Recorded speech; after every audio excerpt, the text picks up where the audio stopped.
Morning guys, in front of me is HUAWEI MediaPad M5 Lite, and let me show you how to add photo contact. But first, open your phone dialer, go to Contacts, and choose the contact that you wish to personalize.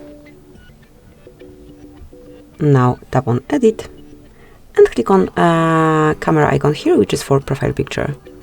Now you can either take a photo or choose something from your gallery. Let me pick some picture.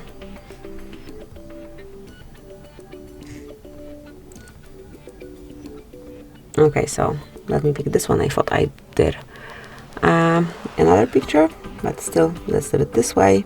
Tap on confirmation mark and tap on confirmation mark again. So that's it. From now on, the selected picture would be assigned to the contact, and anytime Tina will be calling me, this picture would appear at first.